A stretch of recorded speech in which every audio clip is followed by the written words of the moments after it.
Ezekiel chapter 11, and we're continuing again with pretty much the prophecies, visions that Ezekiel has, and kind of right around the same time, all of them were seen, if you will, from 8, 9, and 10, and 11. And remember, we last week in chapter 10, the God's living spaceship, chariot, God's chariot. Wasn't a spaceship, it wasn't a UFO, it was God's chariot. And that raised up, departed the temple. But now we come to chapter 11, and continuing, moreover, the Spirit lifted me up. Remember, he is in his house, in his community, Jewish community, by the river Chebar in the Babylonian Empire, about 200 miles north of Babylon, with other Jewish captives, and he is seeing in his visions, God showing him what's going to happen in just a few years in the future, when Nebuchadnezzar moves in and finishes taking over Israel, destroying the city, destroying the temple, and all of that, killing two-thirds of the people, two-thirds of the Jewish people. And so he's seeing the future. So, moreover, the Spirit lifted me up and brought me unto the east gate of the Lord's house, that way. East gate is over there. Yeah, it's good. It's a good thing this building is situated the way it is, because then it's easy for me to. So at the east gate, the main gate of the temple, and the tabernacle, when they were using the tabernacle, that gate was the main gate to enter into the grounds of the tabernacle, and it's the gate of the temple court, and the gate was the place of judgment. Okay? And you entered that gate to take your sacrifice, your lamb, or whatever your sacrifice, in to the priests. Okay? So that's where you entered. So he brought me to the east gate, the Lord's house, which looketh eastward. Okay? And behold, at the door of the gate 25 men. Now these are not the same 25 men in chapter 8. Remember, chapter 8 and verse 16, brought me into the inner court of the Lord's house, and behold, the door of the temple of the Lord, between the porch and the altar, were about 25 men with their backs toward the temple of the Lord. Okay? These are not the same 25 men. Okay? The 25 men in chapter 8 and verse 16 represented the priests. Okay? And the priests, these were supposedly priests of God, descendants of Levi. That's how you became a priest. Descendants of Levi, but they were out there with their backs toward the temple, facing the sun and worshiping the sunrise. Okay? And God was really upset with that. That was one of the things that they were doing wrong. One of the things, the abominations that the Jewish people, and here the priests, God's priests, that should be worshiping him and should be teaching the people about him. Okay? They're ignoring him. They've got their backs to him. So, we've got 25 men, among whom I saw,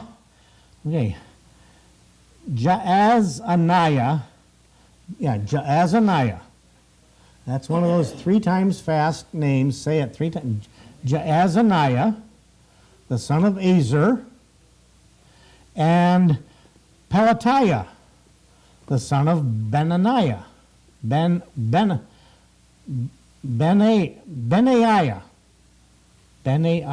okay, princes of the people. Okay? So these represented the princes, if you will, or what you might call, okay, the priests represent the religious leaders, or the priests, and the princes would represent the civil leaders. Okay? So they're princes, and of course this number is symbolical and made up, again, the same thing can go with the 25 priests, would be the 24 plus the chief priests and 24 men, princes, and the king would be represented here. 24 points to the tribes of undivided Israel. Okay? So there's that. So we've got these two guys here, okay? And apparently, just from what this says, among whom I saw Jaazaniah, the son of Azer, and Pelatiah, son of Benaiah, okay, princes of the people. Ezekiel must have known these guys. He must have recognized them because he could pick out their names. He may have known other ones, but these are the only two mentioned, and there is absolutely nothing else in the Bible except these two men that Ezekiel recognized among these 25 princes. Okay? So, don't know anything.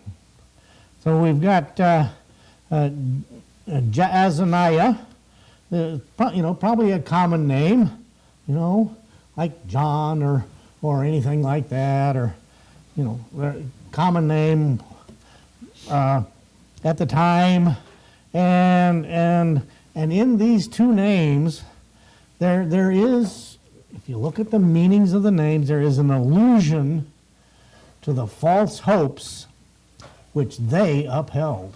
Okay? Jaazaniah means Jehovah listeneth. God hears, God listens. God listeneth. Son of Azer, the helper. Okay? Azer is the helper. Jaazaniah, Jehovah listeneth. Okay? Wow, that would be a good name to have. Either one. Helper or God listens. Okay?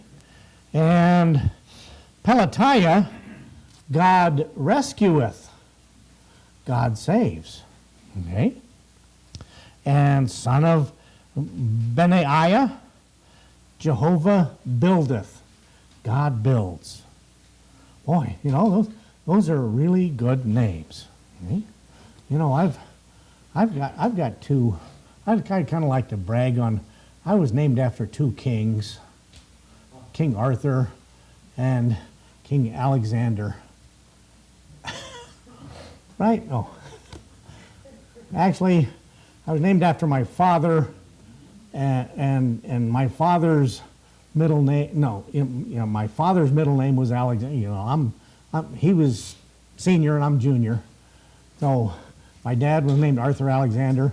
He got Alexander from my great-grandfather, who was Alexander. So, yeah, didn't have anything to do with kings. It was just, yeah. Anyway, so, but I can stick that out there that I'm named after two kings. Wow, ooh, isn't that great? Yeah. So, we've got these two guys. These 25 men. Okay. Then said he unto me, Son of man, these are the men that devise mischief. Okay. they are, if you will, in control of the civil government.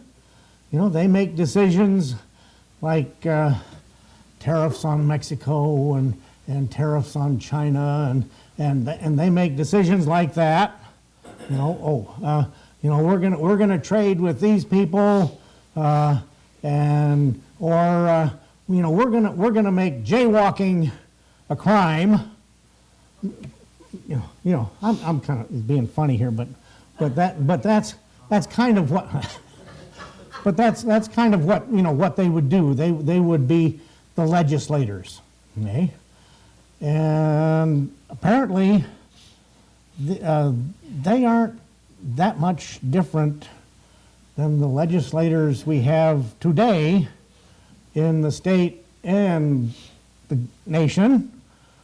Men that devise mischief. Okay? Ooh. Yeah. Yeah, that's enough political stuff. And give wicked counsel in the city. Okay? In this city. They're advising the king, they're giving wicked counsel to the king. Okay? And now God has told Ezekiel that, if you will, the end is near. And Pastor on Saturday when he goes out wants to have a sandwich board sign made saying, "Repent, the end is near." That's what it feels like. Yeah. Passing out gospel tracts up there at the farmer's market. The end. Hey, God told Ezekiel that's exactly what's going to happen. The end is near. In fact, the end is about, from the time of this vision, these visions, about 3 to 4 years away. Okay? So the end is near.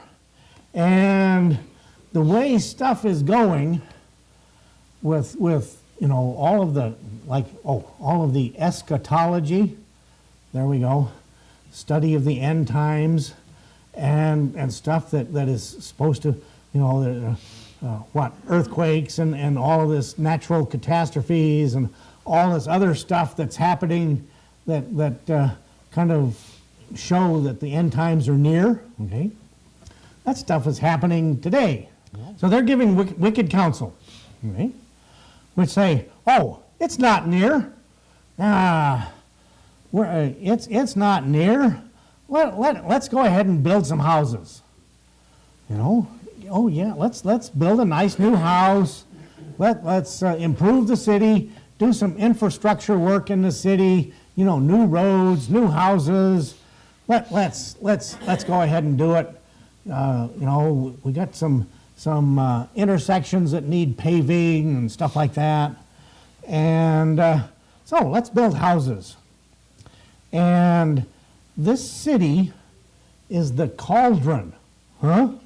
This city is the cauldron, and we be the flesh. What in the world? It's like, okay, you've got a chunk of meat. You've got a pot sitting on the fire, in your kitchen. In the kitchen, you've got a pot sitting on the fire, and it is heating water. Okay, so you throw your chunk of meat, your flesh, into that pot. Okay, and it is in the pot, in the cauldron. Think about it. It is actually protected from the fire, isn't it? It's protected from the fire.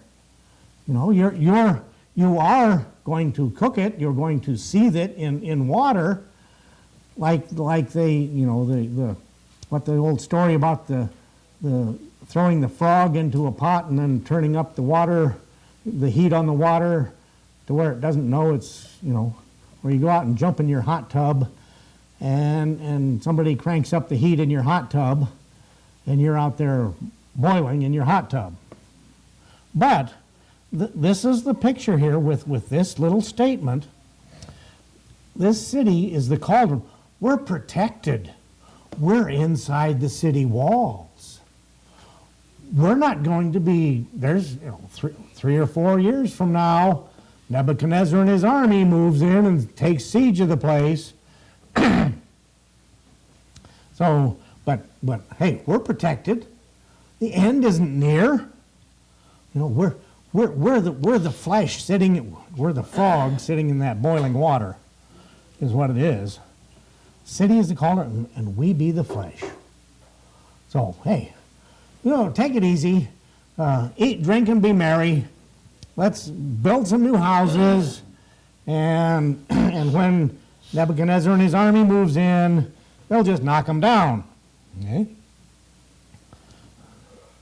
Therefore, okay, God's instruction, prophesy against them, Ezekiel. Prophesy, O son of man. I'm telling, God is telling Ezekiel to tell them the truth that doom is coming, and judgment is coming, and slaughter and God's anger and God's fury is coming, and he's no pity, no mercy. Okay? You're doomed. That's what it is. And, okay, the Spirit of the Lord fell upon me and said unto me, Speak. Thus saith the Lord, Thus have ye said, O house of Israel, for I know the things that come into your mind, every one of them. I know what you're thinking. You're just a bunch of rotten kids who don't care about me. That's, what God is saying to them. You don't care about me. You're out there worshiping whatever you're worshiping. If you're the priest, the 25 priests, you're worshiping the sun. Or remember, went through when Ezekiel had to break through a wall, inner wall of the temple grounds, and found hieroglyphs, Egyptian hieroglyphs, depicting what, if you will, whatever Egyptian hieroglyphs depicted, but concerning the Israelites, and they were worshiping those rather than God. Right? Ye have multiplied your slain in this city. Okay? People are dying in the city. People are going to die in the city. And you're just multiplying it. You're not getting prepared. And even if and when we get to Jeremiah, that might be next. Remember, Jeremiah told him, hey, you guys better leave Dodge, get out of town, because Nebuchadnezzar's coming, and he's going to slaughter. So, Jeremiah predicts the same thing. And these 25 men said, stick around. No, let's throw Jeremiah in jail. He doesn't know what he's talking about. But they're multiplying the slain. Remember, 2/3 of the Jewish population is going to die in this. 2/3. And ye have filled the streets thereof with the slain. And the dead bodies, remember before, previous chapter, the dead bodies are going to get piled up inside the temple grounds, and they're going to defile the temple. That's why God left. God took his presence away. And therefore, thus saith the Lord God, your slain, whom ye have laid in the midst of it, they are the flesh. And this city is the cauldron. Okay? God turns it around, back around on them. You're going to be cooking in the cauldron. You are the flesh. City's the cauldron. Yep, that's right. But guess who's being cooked?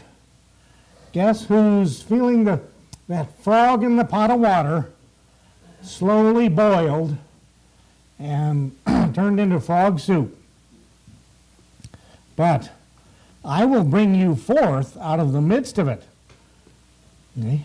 God says, hey, if you guys pay attention, if you guys turn back to me, if you are, some of those that back in chapter 10, God marks with a mark on their forehead, righteous men, they will be brought forth out of it.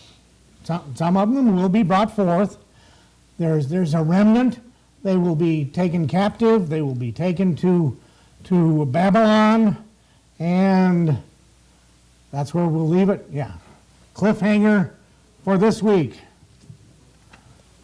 A little bit, a tiny bit of good news in this last little sentence. I will bring you forth out of the midst of it. Tiny bit of good news.